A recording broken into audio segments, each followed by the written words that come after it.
कथेला सुरुवात करण्यापूर्वी नवीन असाल तर लाईक करा, आपल्या चॅनलला सबस्क्राईब करा आणि नोटिफिकेशन बेलवर नक्की क्लिक करा, म्हणजे व्हिडिओचे अपडेट्स तुम्हाला वेळेत मिळतील. रॉयल शेतकरी 2 गुंफलेली रेशमी बंद भाग 13वा मराठी कथा. यापूर्वीचे सर्व भाग प्लेलिस्टमध्ये उपलब्ध आहेत. कृपया ते पाहण्यासाठी आपल्या चॅनलला नक्की भेट द्या. आणि आजचा भाग कसा वाटला ते कमेंटमध्ये नक्की सांगायचं आहे आणि एक लाईक तर नक्की करायचं आहे. तर चला वळूयात कथेकडे. वाड्याच्या हॉलमध्ये कॅरमचा रंगलेला डाव संपला तरी पोरांचा उत्साह कमी होत नव्हता. शिवांश आणि वंश गच्चीवरून खाली आले. शिवांशीचा गाल अजूनही लाजेने लाल झालेला होता. खाली आल्यावर वंशच्या मनात एक भलतीच खोडकर कल्पना आली. शिवमराजे आणि प्रिया यांनी जेवणाआधीच वंशवर एक महत्त्वाची जबाबदारी सोपवली होती. प्रियांश आणि पौर्णिमेची लग्नानंतरची रात्र खास बनवण्यासाठी त्यांची खोली सजवण्याची. वंशने प्रियांशची नजर चुकवत शिवांशीचा नाजूक हात हातात धरला आणि तिला सरळ प्रियांशच्या बेडरूमकडे ओढत नेले. शिवांशी घाबरून आजूबाजूला पाहत हळूच म्हणाली, अहो काय हे, काय करताय, सोडा आधी. दादाने किंवा कुणी आपल्याला दोघांना त्यांच्या रूममध्ये पाहिलं ना तर दोघांचीही भयंकर खरडपट्टी निघेल, सोडा.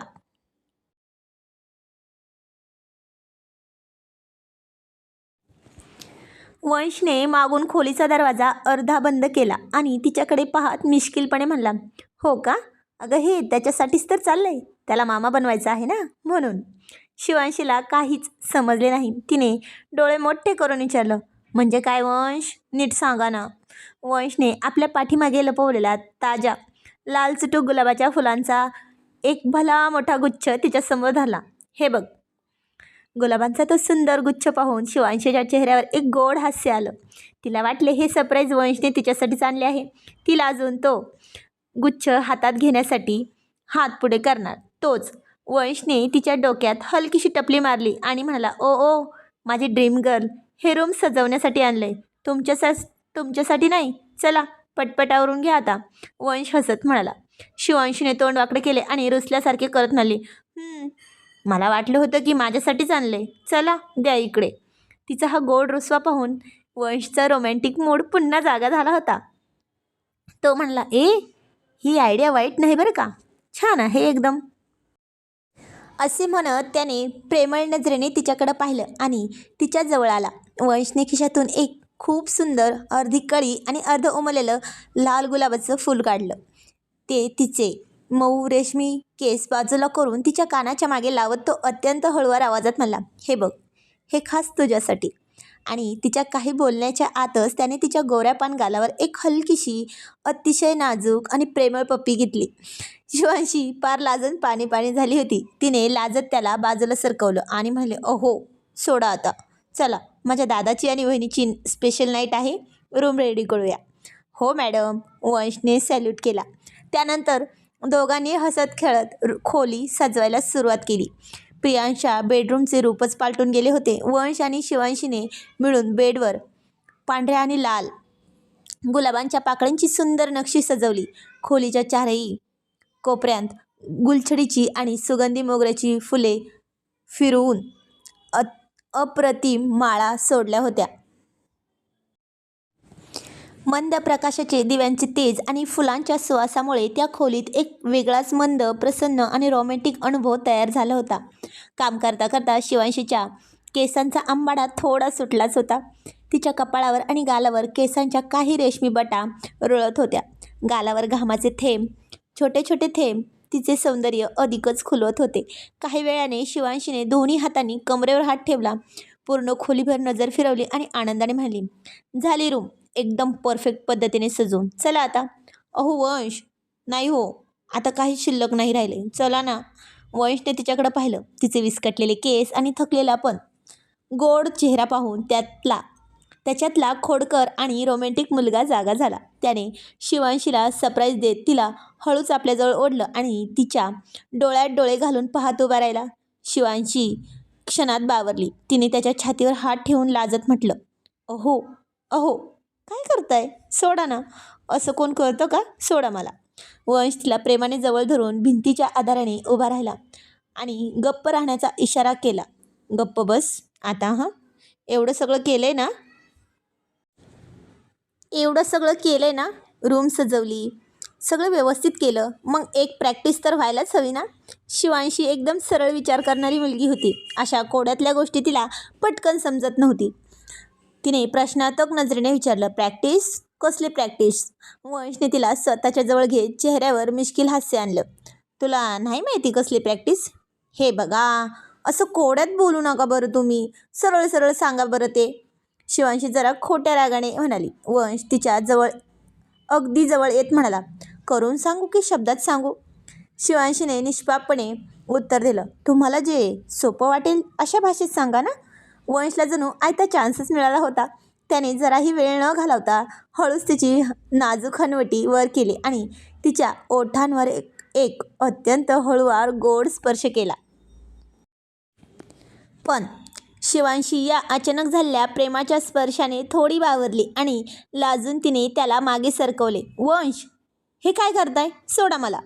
तिची ही प्रतिक्रिया पाहून वंशचा रोमॅन्टिक मूड एका सेकंदात गायब झाला. त्याला वाटले शिवांशीला हे अजिबात आवडलेले नाही आणि ती आता नक्कीच आपल्यावर चिडली आहे. वंशचा चेहरा पडला. तो अतिशय घाबरला आणि समजूत काढत पटकन म्हणला, अरे सॉरी शिवांशी, मला खरंच नव्हतं माहिती की तुला हे आवडणार नाही. सॉरी ना प्लीज. वंश एवढ्यावरच थांबला नाही तर तो चक्क तिच्यासमोर खाली बसला आणि स्वतःचे दोन्ही कान पकडून उठ्या भाषा काढू लागला. हे बघ ना, कान पकडतो. सॉरी ना यार, प्लीज. पण मला माहिती नव्हतं तुला राग येईल. त्या धिप्पाड वंशची ही केविलवाणी अवस्था पाहून शिवांशीला तिचे हसू रोखणे अशक्य झाले होते. ती तोंडावर हात ठेवून खळखळून हसू लागली. वंश उठाबशा काढायलाचा थांबला आणि चकित होऊन तिच्याकडे पाहत म्हणला, काय ग, तू हसतेस? तुला माहिती आहे का मी किती घाबरलो होतो? शिवांशी हसतच म्हणली, किती घाबरता हो तुम्ही वंश? आपली फिरकी घेतली गेली हे लक्षात येताच वंशने हसतच उठून तिला पुन्हा जवळ घेतलं आणि यावेळी अत्यंत हक्काने व प्रेमाने तिच्या ओठांवर एक गोड चुंबन घेतलं. शिवांशी यावेळी अजिबात मागे हटली नाही. ती पूर्णपणे त्याच्या प्रेमाच्या या सुंदर क्षणात हरवून गेली होती. थोड्या वेळाने वंश सावकाश बाजूला झाला. त्याने शिवांशीच्या चेहऱ्यावरून रेंगाळणारी केसांची बट मागे सारत मिश्किल आवाजात म्हटलं, जर परत कधी माझ्याशी अशी चेष्टा केलीस ना. शिवांशीने स्वतःला सावरत विचारलं, तर काय हो वंश, काय कराल? वंश तिच्या कानाजवळ येत म्हणला, मग यापेक्षाही मोठी गोड शिक्षा मिळेल. शिवांशीने लाजून त्याला धक्का दिला आणि धावत खोलीच्या बाहेर पळाली. दारापाशी पोहोचून तिने मागे वळून वंशला चिडवत अंगठा दाखवला आणि म्हणली, वाट बघा मग. असे म्हणून ती खाली पळून गेली आणि वंश छताकडे पाहत हसत राहिला. रात्रीचे जवळपास 12 वाजत आले होते. खूप उशीर झाला होता. शिवमराजे आणि प्रिया आबासाहेबांच्या खोलीतून गप्पा मारून बाहेर आले. बाहेर हॉलमध्ये अजूनही पोरांची मस्ती चालूच होती. चिंकी, रियांशी, प्रथम आणि जीवन अजूनही जागेच होते. प्रियाने पुढे येत सर्वांना दम भरला. अहो राजे, किती मस्ती करावी पोरांनी. प्रथम, जीवन, चिंकी, रियांशी, चला खूप उशीर झालाय. झोपा सगळे जाऊन, पण आधी दूध प्या. राधामाई, यांना सगळ्यांना दूध गरम करून द्या आधी. राधामाई दुधाचे ग्लास घेऊन आल्या. तेवढ्यात शिवांशी आणि वंश अगदी साळसूत चेहऱ्याने वरून खाली आले. प्रियाने वंशकडे पाहत प्रेमाने विचारलं, वंश बेटा, मी आणि तुझ्या मामांनी जे काम सांगितलं होतं ते झालं का व्यवस्थित? वंशने अत्यंत नम्रपणे मान खाली झुकून म्हटलं, हो मामी, ते काम तर केव्हाच पूर्ण झालंय. हे ऐकून बाजूला उभा असलेला प्रियांश संशयाने पुढे आला आणि म्हणाला, काय मातोश्री, काय काम दिलं होतं नक्की तुमच्या होणाऱ्या जावयाला? वंशने गालातल्या गालात हसत प्रियांशच्या खांद्यावर हात ठेवला आणि मिश्किलपणे म्हणाला, ते आमचं म्हणजे आमचे सासू सासरे आणि जावयाचं सिक्रेट आहे. तुला कशाला सांगू? प्रियांशने तोंडाकडे केलं. बरं, नको सांगूस, राहिलं. चल आता झोपायला माझ्या रूममध्ये. असं म्हणत प्रियांश त्याला आपल्यासोबत नेऊ लागला. पण वंशने त्याला हसत लांब सरकवलं आणि म्हणला, मी नाही बाबा येत तुझ्या रूममध्ये झोपायला. आज मी प्रथम आणि बाकीच्या पोरांसोबत दुसऱ्या रूममध्ये झोपणार आहे. तुझा एकटाच. वंशच्या या वाक्यावर शिवमराजेंनी आणि प्रियाने एकमेकांकडे बघून डोळा मारला आणि संपूर्ण हॉलमध्ये पोरांचा एकच हशा पिकला. प्रियांशला मात्र अजूनही कळाले नव्हते की सगळेजण त्याच्याकडे बघून असे का हसतायत. खाली हॉलमध्ये एक वेगळाच कौटुंबिक आणि आनंददायी वातावरण तयार झालं होतं. प्रियांशला कामाच्या निमित्ताने 2 दिवसांनी एका महिनाभरासाठी बाहेर जायचे होते. प्रियांश हळूच बाहेर पडताच प्रियाने पौर्णिमेकडं पाहिलं. पौर्णिमा पार लाजून खाली बघतच उभी होती. प्रियाने शिवांशीकडे पाहत प्रेमाने म्हटलं, बेटा शिवांशी, तुझ्या पौर्णिमा बहिणीला दादांच्या रूमपर्यंत सोडून ये गं. पौर्णिमेने लगेच लाजून मान वर केली आणि म्हणाले, नाही आत्या, म्हणजे मी दीदीसोबत जाते ना त्यांच्या रूममध्ये. प्रियाच्या चेहऱ्यावर एक गोड अनुभवी हास्य आलं. तिने टेबलवर ठेवलेला दुधाचा गरम ग्लास पौर्णिमेच्या हातात दिला आणि तिच्या डोक्यावरून हात फिरवत म्हणली, हे घे आणि जा. अगं पौर्णिमा, समजून घे गं जरा. प्रियांश 2 दिवसांनी महिनाभरासाठी बाहेर जातोय. मग तो अगदी साधं बोलायला सुद्धा तुला उपलब्ध असणार नाही. म्हणून सांगते, हे 2 दिवस तू जवळ आहे तर त्याच्याशी मनमोकळं बोलून घे. त्याच्या मनात काय आहे ते ऐकून घे, त्याला समजून घे आणि त्याला थोडंसं प्रेम दे बेटा. बस तेवढंच. जा शिवांशी बेटा, तिला सोडून ये. शिवांशीने लगेच मान हलवली. हो मातोश्री, येते मी, लगेच चढवते. दोघीजणी पायऱ्या चढून वर गेल्या. एरवी वाड्यात सतत टमाटमा बोलणारी, माझं प्रियांशवर प्रेम आहे म्हणून सर्वांना सांगणारी पौर्णिमा आज या क्षणाला मात्र एकदम गप्प झाली होती. प्रियांशने काही दिवसांपूर्वीच सगळं नंतर करू असं म्हटलं होतं. त्यामुळे अचानक समोर आलेल्या या प्रसंगासाठी तिने मनाने अजूनही तयारी केली नव्हती. तिच्या मनात कमालीची भीती आणि धडधड वाढली होती. शिवांशीने हळूच प्रियांशच्या खोलीचा दरवाजा ढकलला, पण रूममध्ये प्रियांश कुठेच दिसत नव्हता. कारण वंश त्याला बाहेर जरा काहीतरी कामाचे सांगून बाजूला घेऊन गेला होता. पौर्णिमेने शिवांशीच्या मागून रूममध्ये पहिले पाऊल टाकले. अचानक तिच्या नाजूक पायांना जमिनीवर पसरलेल्या थंडगार गुलाबाच्या पाकळ्यांचा स्पर्श झाला. ती दचकून मागे सरकली. ए दी, अगं हे काय?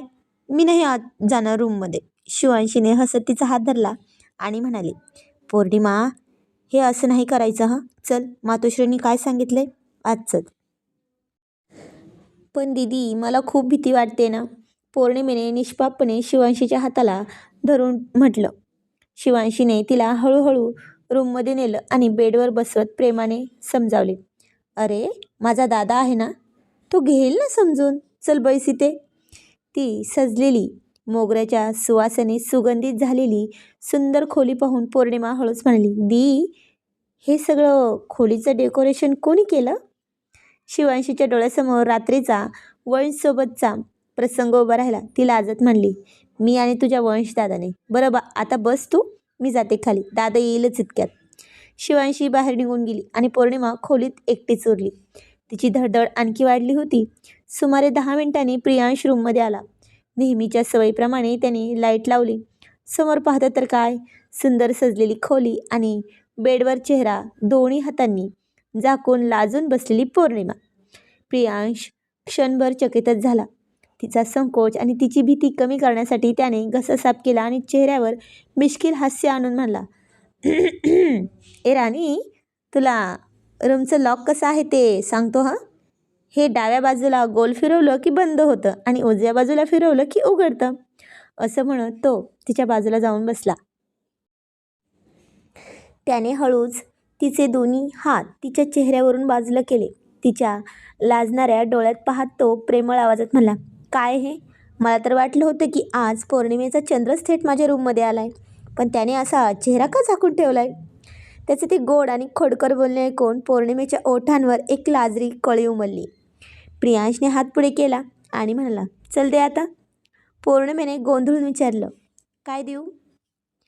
अगं माझा दुधाचा ग्लास दे, प्रियांश हसत म्हणाला. पौर्णिमेने लाजत त्याला दुधाचा ग्लास दिला. प्रियांशने खोडकरपणे विचारलं, तुला काय वाटलं होतं मी काय मागणार होतो? आणि ती म्हणाली, शी, काही काय, असं म्हणत ती लाजून उठून लांब जाऊ लागली. पण प्रियांशने प्रेमाने तिचा हात पकडला आणि तिला आपल्या जवळ बसवून घेतलं. त्याने दुधाचा ग्लास तिच्या हातात दिला. हे घे, आधी तू पी. पौर्णिमेने प्रियासारखंच तोंड वाकडं केलं आणि म्हणाली, नको ना, मला नाही आवडत हो. हो का? आता लग्नानंतर असे नखरे करून चालेल का? प्रियांशने तिची लटकी फिरकी घेतली. अहो तसं नाही हो, मला मुळात दूध आवडतच नाही, पौर्णिमा म्हणाली. बरं ठीक आहे, प्रियांश हसत म्हणाला. त्याने तिच्या हातातला दुधाचा ग्लास ठेवला. त्याने तिच्या डोळ्यात प्रेमाने पाहत विचारलं, काय गं, अजूनही घाबरतेस का माझ्याशी बोलायला? पौर्णिमेने बावरत उत्तर दिलं, अहो, पण तुम्हीच तर त्या दिवशी मला म्हणाला होतात ना की आता तू माहेरी जा म्हणून. मग मी मन घट्ट केलं होतं. पण आज अचानक प्रियांशच्या चेहऱ्यावरचा खोडकरपणा जाऊन तिथे एक अतिशय आदरयुक्त आणि गोड हास्य आलं. त्याने तिची बोटे आपल्या हातात घेतली आणि समजावत म्हणाला, अगं वेडे, मी तसं गमतीत बोललो होतो. तू आता या वाड्याची आणि माझी अर्धांगिनी आहेस. तुला घाबरायची अजिबात गरज नाही. त्याचे ते आपुलकीचे बोलणे ऐकून पौर्णिमेच्या मनातील सर्व भीती क्षणात पळून गेली. तिने लाजून आपली मान त्याच्या खांद्यावर टेकवली. प्रियांशने प्रेमाने तिचे लांबसडक केस कुरवाळले. मोगऱ्याचा सुगंध आणि दिव्यांचा मंद प्रकाश यात ती रात्र अधिकच सुंदर आणि प्रसन्न वाटत होती. पौर्णिमेने त्याच्या हातावर आपला हात ठेवत हळूच विचारलं, अहो, तुम्ही 2 दिवसांनी महिनाभरासाठी जाणार ना? तो म्हणाला, हो, पण हे महिनाभराचं अंतर आपल्या प्रेमात अजिबात येणार नाही हं. मी रोज तुझ्याशी बोलेन ना. प्रियांशने तिच्या कपाळावर एक अतिशय नाजूक आणि प्रेमळ चुंबन घेत आश्वासन दिलं. पौर्णिमेच्या चेहऱ्यावर एक सुंदर समाधान हसू आलं होतं. दोघेही एकमेकांशी मनमोकळ्या गप्पा मारत होते. भविष्याची स्वप्ने रंगवत होते आणि त्या गोड आणि प्रसन्न रात्रीच्या प्रवासात रमून गेले होते. ती म्हणाली, अहो, पण तुम्ही का जाणार आहात? आणि तो म्हणला, अगं, नॅशनल ॲग्रिकल्चरची फायनल आहे. त्यामुळे महिनाभर अभ्यासासाठी देतो. मग सगळं तुलाच देईल ना वेळ मी. ती जरा डोळ्यात पाणी आणून म्हणली, अहो, पण तुमची मला खूप आठवण येईल हो. तो तर तिच्या डोळ्यातलं पाणी पुसत म्हणला, राणी, आता हे शेवटचं रडणं हं तुझं. मला तुझ्या डोळ्यात पाणी नको आहे आता परत. चल, रडणं बंद कर. आणि आता हे पण होते शिवमराजेंचेच पुत्र. बायको रडलेली अजिबात चालणार नव्हती ना पाटलांना. पौर्णिमाने प्रियांशच्या गालावर ती गोड चुंबन घेताच प्रियांशच्या चेहऱ्यावरचे हसू आणखीनच गडद झाले. त्याने तिला उठूच दिले नाही. उलट तिची कंबर आपल्या भक्कम हातांनी वेढेत घेतली. तिला पुन्हा बेडवर स्वतःच्या अगदी जवळ ओढलं. पौर्णिमा हसत स्वतःला सोडवण्याचा प्रयत्न करत म्हणली, अहो, काय हे, आता तरी सोडा ना. तुम्हाला झोपायचं नाही आहे का? बाहेर रात्रीची शांतता पसरली आणि तुम्ही अजून असे खोडकरपणा करताय होय? प्रियांश तिच्या डोळ्यात डोळे घालून खोडकरपणे हसून म्हणला, रात्र आपलीच आहे राणी, ती कुठे पळून जाणार नाही. आणि या सुंदर सुवासिक रात्रीच्या वेळी माझ्यासमोर जगातील सर्वात सुंदर मुलगी असताना मी दुसरं काय विचार करू? आजची ही खास रात्र फक्त आणि फक्त मला माझ्या या लाजळू बायकोसाठी द्यायची आहे. प्रियांशने तिचे दोन्ही हात पकडले आणि तिच्या डोक्याच्या वर बेडवर स्थिर केले. पौर्णिमेचा श्वास आता वेगाने चालू लागला होता. प्रियांश हळूच खाली वाकला. तिच्या नाकाच्या शेंड्याला आपल्या नाकाने स्पर्श केला. 2 आत्म्यांचे मिलन होत होते. पौर्णिमाने लाजेने आपले डोळे मिटून घेतले. प्रियांशचे ओठ तिच्या ओठांच्या अगदी जवळ आले होते, पण त्याने तिच्या ओठांवर चुंबन न घेता तिच्या गालावर आणि मानेवर आपले ओठ टेकवले, ते पण हलकेच. त्याच्या या लटक्या अवखळपणामुळे पौर्णिमेच्या अंगावर काटा आला. पौर्णिमाने एक युक्ती काढली. प्रियांशची पकड थोडी सैल होताच तिने बेडवरची उशी उचलली आणि थेट प्रियांशच्या तोंडावरच मारली, धप्पक करून. आणि उशी बरसताच प्रियांश चक्रावला. पौर्णिमा बेडवरून गरकन उठली आणि बेडरूमच्या दुसऱ्या कोपऱ्यात जाऊन उभी राहिली. ती आता अवखळपणे, मुक्तपणे हसत होती. तिचे ते हसणे संपूर्ण खोलीत घुमले. ती पौर्णिमा खोडकरपणे जीभ दाखवत त्याला म्हणाले, मिस्टर प्रियांश, बाहेरच्या जगात तुम्ही सगळ्यांना हरवत असाल, पण या खोलीत माझ्या अटी चालणार. ताकदीने नाही, बुद्धीने जिंकायचे असते. प्रियांशने बेडवरची दुसरी उशी उचलली. त्याच्या डोळ्यात आता एक मजेशीर आव्हान होते. प्रियांश हसत पुढे आला, अच्छा, तर मिसेस प्रियांशला रात्रीच्या वेळी युद्ध खेळायचं आहे? मग आमच्या घराण्याच्या वारसाची ताकद बघायला तयार राहा. त्यानंतर दोघांमध्ये बेडरूममध्ये उशांचा खेळ सुरू झाला. मोगऱ्याचा सुवास आणि दिव्यांचा मंद प्रकाश यात पौर्णिमा इकडे तिकडे पळत होती आणि प्रियांश तिच्या मागे धावत होता. पळता पळता पौर्णिमेचा पाय बेडच्या कोपऱ्याला लागला आणि ती मागे पडणार तेवढ्यात प्रियांशने झेप घेतली आणि तिला सहजच स्वतःच्या मिठीत झेललं. आपल्या हातांवर झेलत दोघेही एकत्रच बेडवर कोसळले. प्रियांश पौर्णिमेच्या अगदी वर होता. दोघांचेही श्वास जोरात चालले होते. श्वासांमधील अंतर संपलेच होते. खेळता खेळता अचानक खोलीत एक वेगळीच रोमॅन्टिक शांतता पसरली. प्रियांशच्या केसांच्या बटा त्याच्या कपाळावर आल्या होत्या. पौर्णिमेने अत्यंत हळुवारपणे आपला हात वर केला आणि त्याचे केस बाजूला केले. तिच्या डोळ्यात आता खोडकरपणा नव्हता, तर फक्त आणि फक्त प्रियांशबद्दलचे अथांग समर्पण होते. प्रियांशने पौर्णिमेच्या ओठांवर आपले ओठ टेकवले. हे चुंबन अत्यंत उबदार आणि गोड होते. पौर्णिमाने आपले डोळे मिटून घेतले आणि तिचे हात प्रियांशच्या पाठीवर घट्ट आवळले गेले. उषांच्या त्या खेळाचा शेवट एका अत्यंत उत्कट आणि हळुवार मिठीत झाला होता. पौर्णिमा प्रियांशच्या मिठीत विरघळून हळू आवाजात म्हणली, प्रियांश, तुम्ही मला इतकं प्रेम द्याल असं मला कधीच वाटलं नव्हतं हो. मी खरोखरच खूप भाग्यवान आहे. प्रियांशने हळुवारपणे तिच्या कपाळावर आपले ओठ टेकवले आणि म्हणला, भाग्यवान तू नाही, मी आहे पौर्णिमा. प्रियांशने तिला मिठीतून सोडण्याऐवजी आणखीनच स्वतःच्या जवळ ओढलं. पौर्णिमा काही बोलणार तेवढ्यात प्रियांशने तिचे शब्द आपल्या ओठांनी अडवले. त्याने अत्यंत हळुवारपणे आणि गोड पौर्णिमेच्या ओठांचा आस्वाद घेतला. त्याच्या या अनपेक्षित तीव्र स्पर्शाने पौर्णिमाच्या अंगात जणू विजेची लहर धावून गेली. ती पूर्णपणे शहारली. प्रियांशचा हा स्पर्श वेडावून टाकणारा होता. पौर्णिमेने नकळत आपले डोळे घट्ट मिटून घेतले आणि तिचे हात प्रियांशच्या रुंद खांद्यावर आवळले गेले. प्रियांशने अत्यंत रसाळपणे आणि संथ गतीने तिचा आस्वाद घ्यायला सुरुवात केली, जणू तो सर्व वेळ थांबवून फक्त तिच्यातच विरघळून जाऊ इच्छित होता.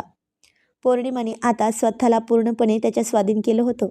खोलीतील हवेमध्ये फक्त आणि फक्त त्यांच्या श्वासांचा आवाज आणि एक गोड शांतता पसरली होती. काही क्षणांच्या या मनमोहक मिठीनंतर प्रियांशने हळूच आपले ओठ बाजूला केले, पण तो अजूनही तिच्या अगदी जवळ होता. त्याचे उष्ण श्वास पौर्णिमेच्या चेहऱ्यावर पडत होते. पौर्णिमेचा चेहरा लालसेने लालबुंद झाला होता. तिने लाजून तिची नजर खाली वळवली आणि प्रियांशच्या छातीवर आपले तोंड लपवले. प्रियांशने तिच्या पाठीवरून हात फिरवत तिच्या कानापाशी जाऊन अत्यंत मऊ आवाजात विचारले, आता सांगा मिसेस प्रियांश, अजूनही लाजळूपणा करायचाच आहे का तुम्हाला? पौर्णिमाने तोंडाने काहीच उत्तर दिले नाही. तिने फक्त प्रियांशच्या पाठीवर एक हळूच लाडाची चापट मारली आणि मिठी आणखीन घट्ट केली. प्रेमळ नजरेने एकमेकांकडे पाहत होते दोघं. त्याने नजरेनेच तिला काहीतरी खुणावलं आणि तिनं होकार दिला आणि तिच्या डोळ्यात वेदनेचे पाणी आले आणि वेदनेचा हुंकार प्रियांशने आपल्या ओठांनीच बंदिस्त केला. तिने लाजेने डोळे घट्ट मिटून घेतले होते आणि प्रियांश तिच्या त्या लाजऱ्या चेहऱ्यावरचे गोड क्षण डोळ्यात साचवत होता. सजलेल्या खोलीत मोगऱ्याच्या आणि गुलाबाच्या फुलांच्या सुवासात दोघांचा हा रोमॅन्स अधिकच खुलत चालला होता. प्रियांशने तिला आपल्या कुशीत घट्ट धरून ठेवलं होतं आणि पौर्णिमा त्याच्या छातीवर डोके टेकून शांतपणे त्याचे ठोके ऐकत होती. पौर्णिमा, प्रियांशने तिच्या केसावरून हात फिरवत अत्यंत प्रेमाने हाक मारली. पौर्णिमेने हळूच मान वर करून त्याच्याकडे पाहिलं. मला 2 दिवसांनी 1 महिन्यासाठी बाहेर जायचं आहे, हे माहिती आहे ना तुला? पण हा महिनाभर मी जरी दूर असलो तरी माझं मन कायम तुझ्याच जवळ असेल हं. प्रियांशने तिच्या डोळ्यात पाहत वचन दिलं. पौर्णिमेच्या डोळ्यात प्रेमाचे पाझर फुटले होते. तिने त्याचे हात आपल्या हातात घेतले आणि म्हणाली, मला मी तुमची वाट पाहिल. दोघेही एकमेकांच्या मिठीत हरवून गेले होते. खोलीतील मंद प्रकाश त्यांच्या नात्यातील ही रात्र अधिकच खास आणि यादगार बनत चालली होती. तर आजचा भाग कसा वाटला ते कमेंटमध्ये नक्की सांगायचं आहे. तर उद्याच्या भागात उद्याचा नवीन ट्विस्ट बघूयात. तर जाणून घेऊया पुढील आणि पुढील भागामध्ये. तोपर्यंत धन्यवाद. Thank you for watching. बाय. आजचा भाग कसा वाटला ते कमेंटमध्ये नक्की सांगा. Bye bye.